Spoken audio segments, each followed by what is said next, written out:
Okay, welcome back. By now you should have a nice drawing of the fish, and what I'm going to do now, I'm going to quickly go over with you again how I drew that, right? Just to make sure that we understand the approach, the measuring approach. So I have my little fishy here, right?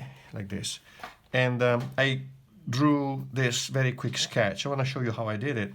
So I took the ratio head to body, 1, 2, 3, and 1, 2, 3, more or less, right? And now I know that, for example, if I block in, the measure, I decide how big the head needs to be, right? And I take that, multiply by 3, and now I know exactly the total length of the fish. I can do the same thing using the height. So, for example, you take the length of the head and I see how it relates to the height. I know that now this measurement is proportionally correct in relation to this measurement in here. So this is one head. This is one head. That is not quite one head. It's like two-thirds, more or less, 3/4, 2/3, like something like that, right? So now I draw the head, I block in the head, and I pay attention to the specific change of angle, right? I'm gonna go over the head. So there's going to be here a little bit of a straight portion here that makes a little bit of a triangle. See this little triangle in here? So I want to have a little triangle in here, right? And then there's a little bit of a curve just above the eye, right? And I go straight now about double the size of the nose here, straight, double the size of that. And I get to a little bit of a bump. Past that bump, I have the dorsal fin. So what is the dorsal fin? The dorsal fin is a little bit past, maybe you don't see it because the image is not clear, but a little bit past, a little bit into the measurement of the opercle, right? Here, of the plate that covers the gills. So therefore, if I line up the upper fin, the dorsal fin, then the first rays of the dorsal fin with the opercle here, this is cut in there, right? So now I have now this gradual curve going down, fairly straight, right? But it's a curve nonetheless.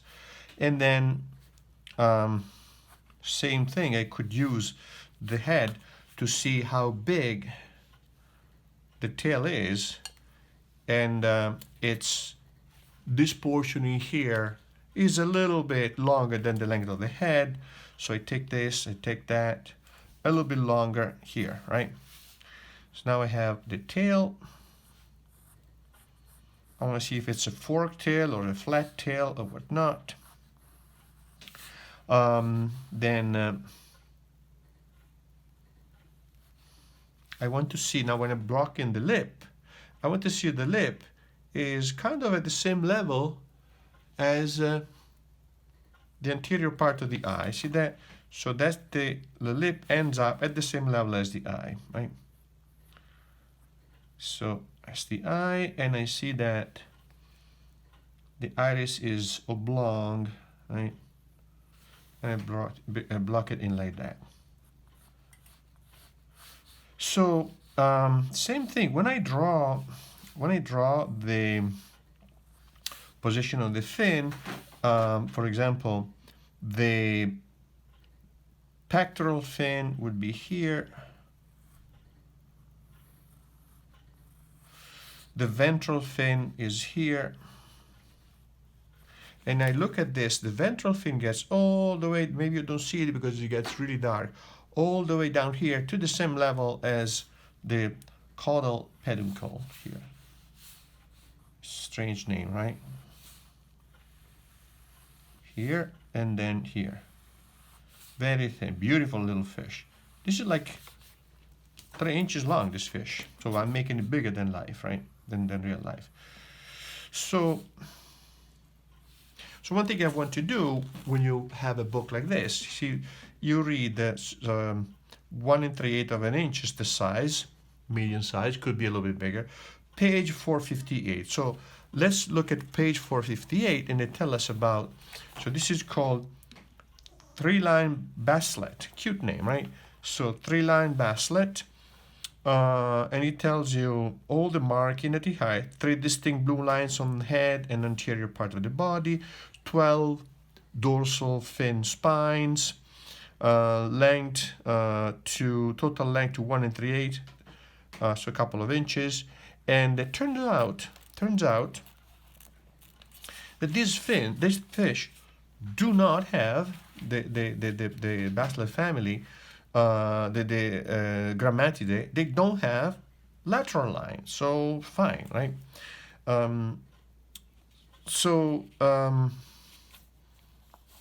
Yeah, so you want to read eventually the specification of how many spines in the dorsal fin, etc., etc. But now let's try to be less technical and move on with our drawing of the fish, right?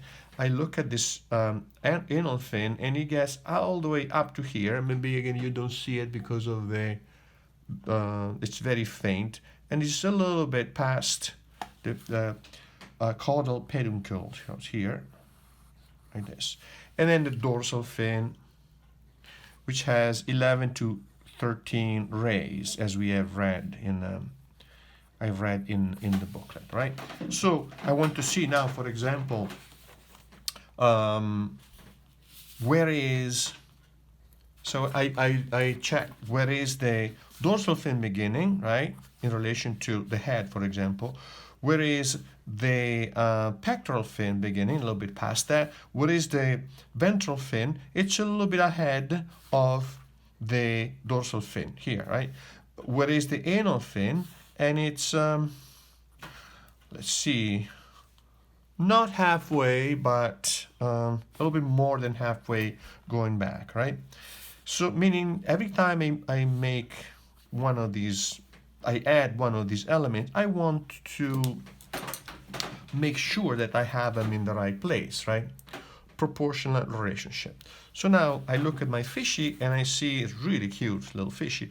I see this beautiful yellow that kind of turns into a bluish gray, right? So I'm gonna go for this yellow here, but not full-fledged. And note that there is this blue stripe on the next to the eye.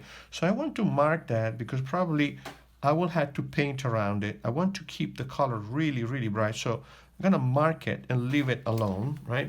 And I'm gonna put the yellow first with the pale yellow. I'm gonna use the cool yellow first, right? And then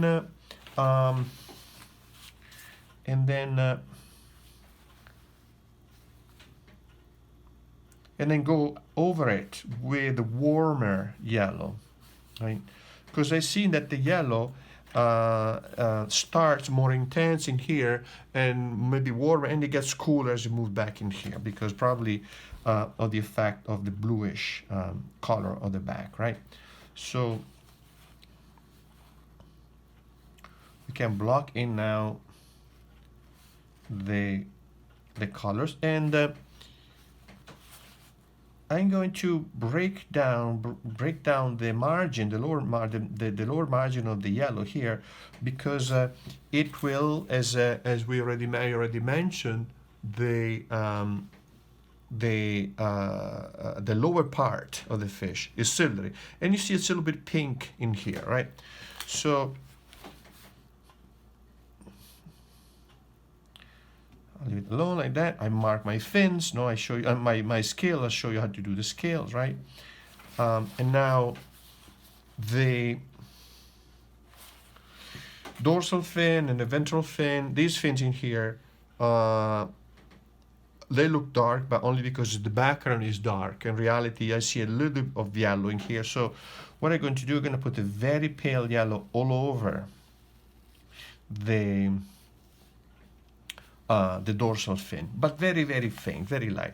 So now Uh, I'm gonna go for a little bit of this blue-gray here, right, that I have in the back of the fish as a general wash, just to keep it very, very light, right? And I don't want to leave any white space now here, because so those strong reflection that you have in the fish are typically reflection that you have in photographs when the fish is out of the water. If you're underwater, usually the fish don't spark reflection like we see at the market, right?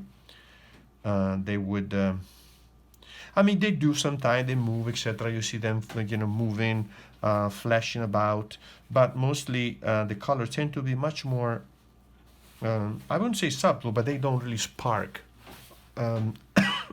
highlights like we see in photographs, right? So now let's go over this with a little bit of a warmer and more intense yellow, right?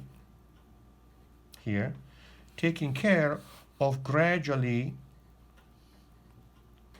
decreasing in intensity. So I'm not going to put a lot of warm yellow here, because it is kind of gradually getting fainter and fainter, right? So, and I also want to leave this this area here. I want to leave it alone to dry a little bit. So now the upper portion of the tail probably gets a little bit darker because it has a volume, it turns, right? I mean, painting fish or painting, John, I've seen you painted a nice beetle. Painting beetles is just so much fun, right? So beetles, butterflies are fun to paint. You could probably get some butterfly online, beetles online, and they are really fun to paint. They're like jewels.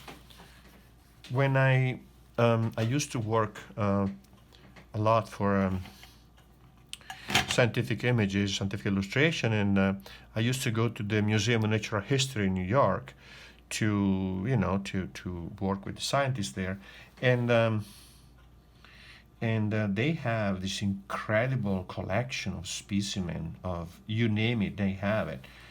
The insects that they have are just gorgeous, gorgeous, gorgeous. They have drawings with thousands and thousands, if not hundreds of thousands of these beetles, and especially beetles are just so beautiful. And you spend your life copying those, you know, if that would be your ambition, I guess.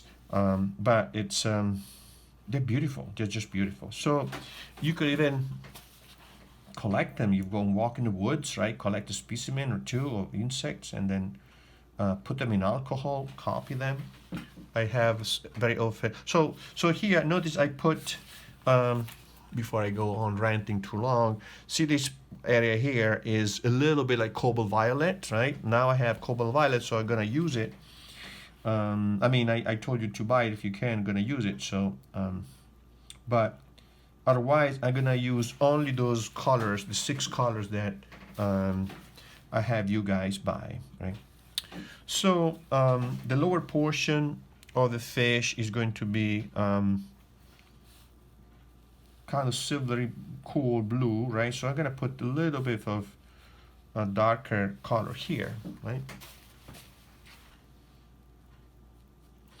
And just faint, very faint for now. I don't want to get it too dark because I want to be able to control that, right? And then if I look at the fins in the photographs, I see that the fins in this case have a bluish cast and a yellowish cast in here. So but this is the thing with photographs, right? So scientific illustration is much more reliable than photographs because in the photograph you have elements you cannot really control.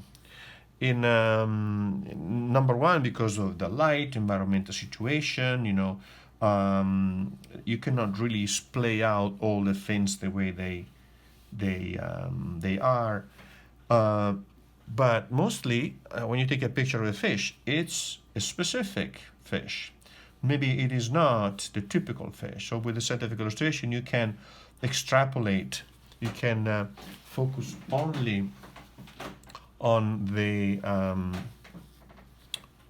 essential aspect of that species and point them out, like the number of spines along the lateral line, etc. Right? So see how it's taking shape a little bit. And now I want to maybe, sorry, my son is coming home now, so I'm gonna open for him. And also I would like to show you something that my cats brought home. Hey, Nancy, look at this.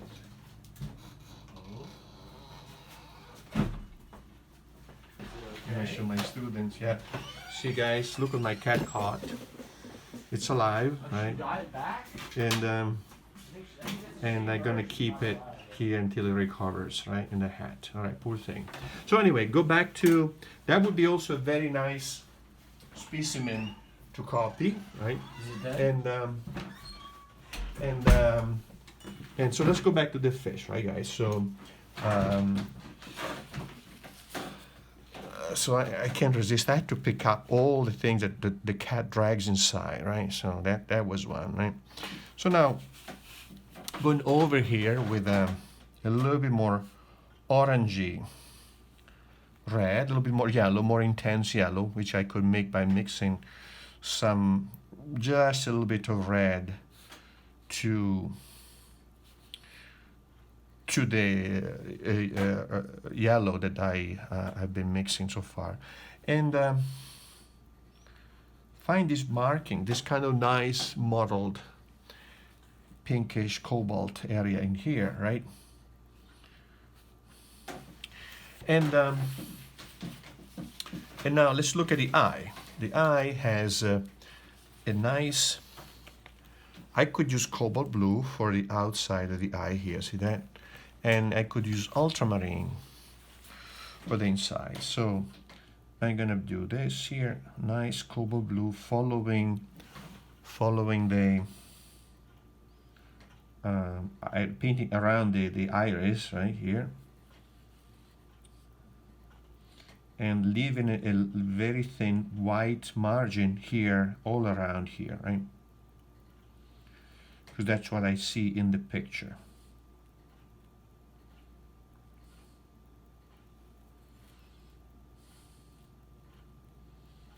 And not the back though, here, like that. Oh, I'm sorry. It was still wet. All right, let's take it out, right, like that. So now I'm going to paint inside the eye here, the iris, which is blue. You could spend more time doing this more precisely. I just want you to, I want to show you, you know, how to approach this, right? Okay, so we'll leave it alone for now, and then I look at this stripe in here, right? And it looks like it has white in the middle and a little bit of blue and purple around at the margin. So that is still wet, so I'm not gonna touch that. So I'm gonna keep working on the details. In this case, the mouth, the upper lip has a little bit of a yellow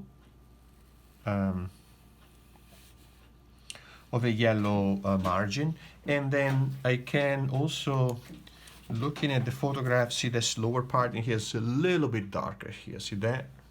A little bit darker. So I get a grayish color, a little bit darker grayish color here, right? And maybe here too, because it tapers, right?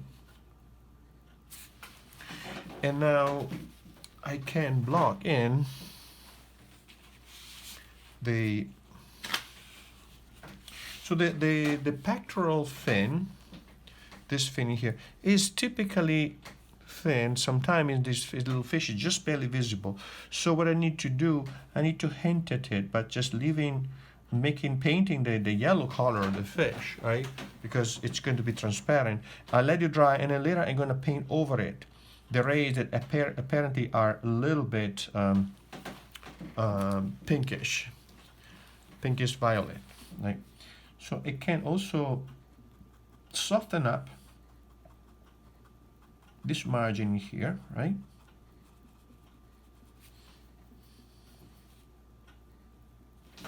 This margin here, and then I could also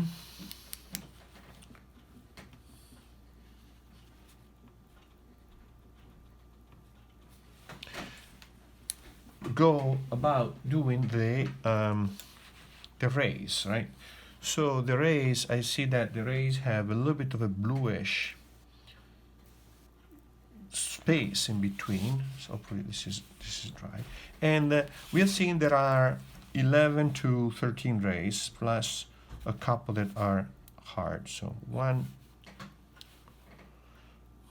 2, 3. Let me do this. 3, 4, 5, 6, 7, 8, 9, 10, 11, 12, 13, right?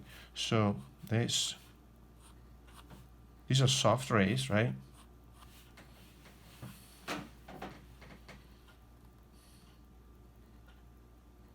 Actually, no, they're not soft rays. I'm sorry. They are, well, let's pretend they're soft rays, right?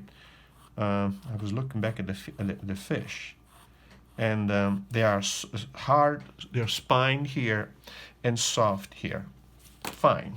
Let's pretend that this is a new species that we just discovered, because anyway, it doesn't really matter. We just need to see how to proceed, right?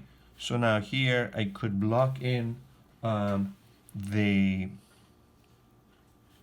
little bit of space in between the rays here. See that here, and the rays flares out. And then later I go back in and then refine those. Actually, probably could do it now. Refine the soft rays here. See that? They're very thin and transparent. I just need, for now, a wash of color, very, very delicate. Give me an idea of how these rays are organized. So the tail instead appears to be a little bit more intense in terms of color, and the rays are more packed together. See that here? So let's do that, right?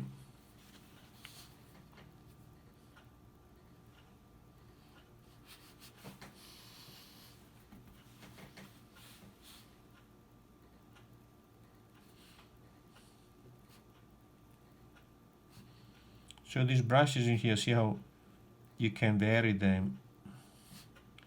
thickness of the mark by simply pushing more and then releasing, pushing more and then releasing, right?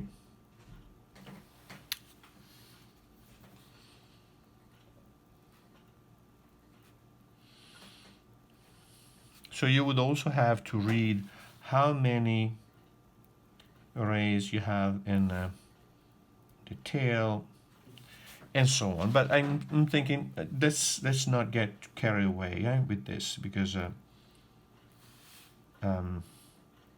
I mean, I already mentioned it. Now I really want to show you how to proceed and go about doing this. So now the rays are going to flare out. So at the base, they're going to be thicker and darker, right? And as they flare out, maybe they splay. They splay out like that, right? Here.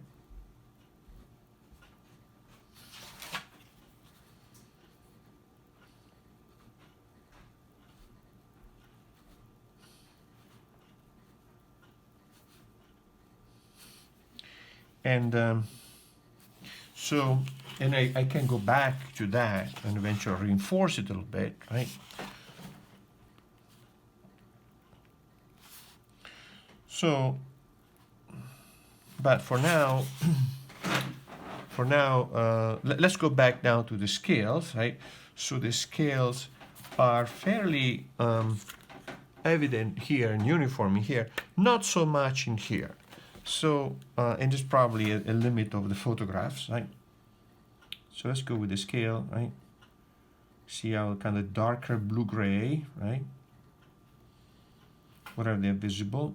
Keep it light, because later maybe I need to go over it again, reinforce some, right?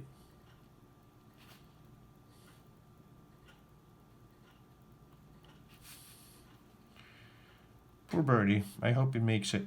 You know, cats are pretty efficient killers, so when they stun a bird like that, probably the bird is just about to die. But hey, you know what?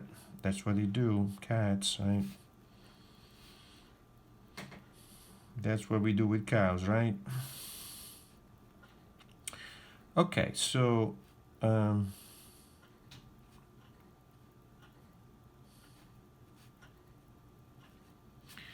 keep it kind of thin. You can, at this point, you can also do this, right? A little bit of wobbly line like that, right? But you see this kind of grid that we blocked in, that I blocked in, it really helps in creating the sense of regularity, even though I'm not super precise, like maybe when I did the salmon, right? Because that took me like 2 weeks to do that, right? So anyway, now here I could go back, do the same, kind of reinforce again the rays, and I'm not going to do them all, just a few here, right? Sorry, here, I reinforce them here, here.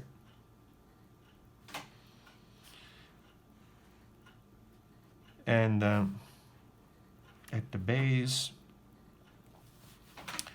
appears to be a little bit of a line like that, right? And the back of the fish tend to be a little bit darker. Cute little fishy, right?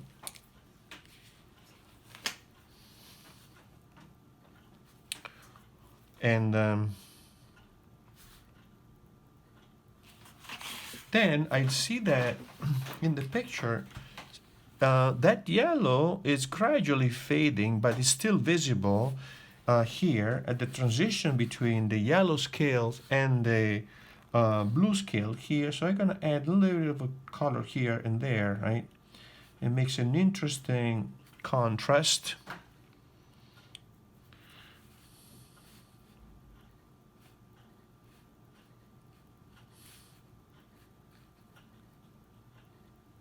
Right. And see if I need to put more later, but I think that maybe here just barely visible, right? So it's kind of a blue-violet, so blue-violet with yellow, they kind of they're complementary. It makes an interesting contrast, right? And then so if I have the yellow here coming into the blue, it's true also that here, see guys, see here, the blue outline get into the yellow a little bit. So I could go back in there, hopefully it's dry, and then kind of carve out a little bit. No, it's not dry yet, so I should be waiting, right? But you know what I'm saying, now I go in the other way, creating a gradual passage from yellow to blue in both directions. So the eye, if I need to refine it, I refine the eye here. Maybe I paint the outline of the eye. And we have seen that the line next to behind the eye on the margin is a little bit purple, and it's jagged probably because of the scale effect, right? It's jagged a little bit like that, right? It's got one of the distinctive marks. They mentioned there's 3 lines, but I only see one in the picture. That is another limit of the picture. Probably the other lines are here, right? It will be here, but we don't see them, right? And Now I can also, I let that dry a little bit, and now I do another part of the eye. The lower portion of the eye here has bluish cheeks here, right? Kind of a swelling at this point in here.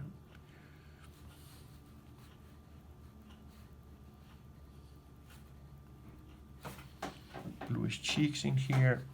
All these scales now are going to be visible as not necessarily as a scale, but you're going to see the line sometimes instead of the scales. And that's fine, that's what you do. But don't draw lines that are too regular, because they look too rigid. So if you break down the line like this with the brush as you paint them, and then later you go over it to kind of pick out some detail, right? So for example, I go back in here and I just touch one or two here, consistently with the turning of the form. So this area here will be darker, etc. Right here, I start defining the lower part of the belly of the fish. And I can also push a little bit more the colors, right? So the fish has a great variety of colors. You've seen the salmon, male and female, caught in the ocean or caught in the river. They are really, really different, you know. So they are fascinating for that too. Now, I was saying before, now I have this yellow, I had the pectoral fin, and here I could put in transparent, put in the rays as visible over the yellow, which makes it feel transparent. And I could also go over it with slightly darker color to mark, for example, the spine here.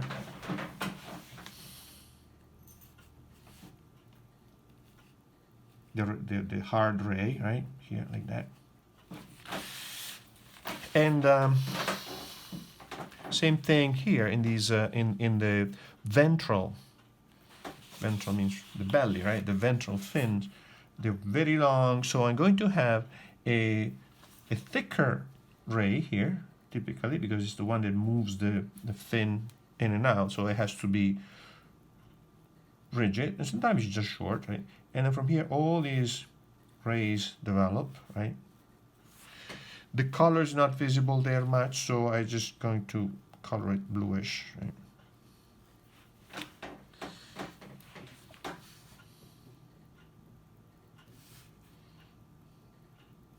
You see now how, because of this variation in color, etc., how important are those characteristics of, I told you before, by how many scales along the lateral line, how many rays, soft rays and hard rays in the fins, and all this stuff, right? So, you know, I'm gonna color this darker just because I want it to feel a grayer, removed in the back, right? So it feels like it's posterior, and I don't need to put too much detail in there, right? So it's gonna be darker here, and a different chroma, different values, so it kind of recedes a little. I could even increase that. So now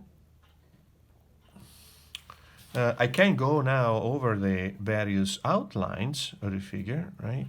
The detail of the fish, and maybe pick up some scales here and there, right? Here, for example, a few scales here and there. Because I have all the scale network underneath. This is still barely visible, but, and I don't need to define all of them, just a few.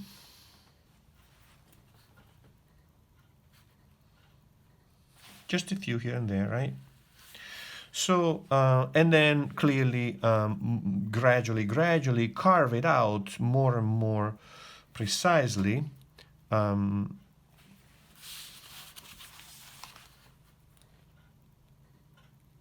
right? Characteristic of the fish. This is the length of the upper lip and the opercle, and then the gill covering part here, like this, right? So now I want to go back to this line here because it's a blue line, right? So probably what it is, it has some reflections in here. It's all broken up like that, right? Some reflections in here. And so on, and so on. So at this point, you just keep going more and more with details, right? Until you feel satisfied when you're done. But keep in mind this methodical, gradual approach in depicting and capturing the essential aspect of the fish, right? And go light to dark always, right?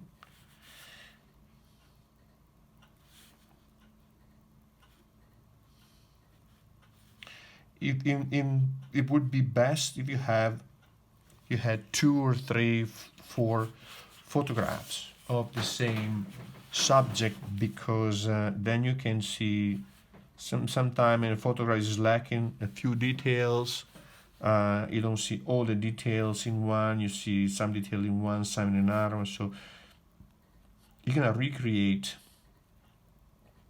the characteristic of the fish from various sources, right? You also have an idea of the general aspect, the general look of the fish, because again, one might be skinny and the other one a little heavier and whatnot, like humans, right? So you're gonna have all these different type. But when you get an idea of what that overall look of that fish is by looking at various specimens, then you can kind of create a better synthesis of your subject.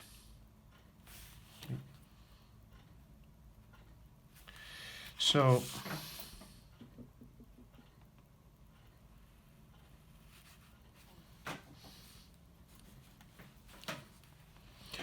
we see how fun it could be, right?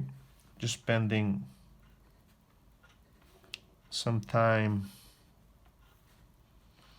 Usually I listen to the radio, I listen to music, but now of course I'm the radio for you guys. So, but then it's just fun just to look at the world, look at the universe, how beautiful it is, and translate. As you do this, you kind of assimilate this, right? You kind of become aware of it, because really fully, because you go through all its characteristics, and it's always so amazing, right? It's always so amazing seeing these things. Yeah. So I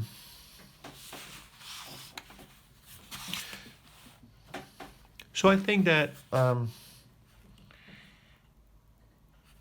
you have a good idea of what to do now. So you don't have to copy this fish. You can copy another fish, copy 2 or 3 different fish.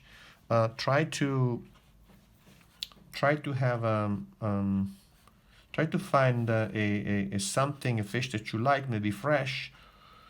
Copy it at first. Actually, first take a picture, because fish they spoil quickly. Then, if you can, copy it from life as much as you can, and then once the fish is gone, keep it in eyes, of course, right? Once the fish is gone, then you have the picture. You can look at the photographs and use those as your reference, right? So this, I would stop here, and I'm really looking forward to see your creature. Clearly, this is not over here. No, I could go on quite a while, but you got the idea, okay? All right,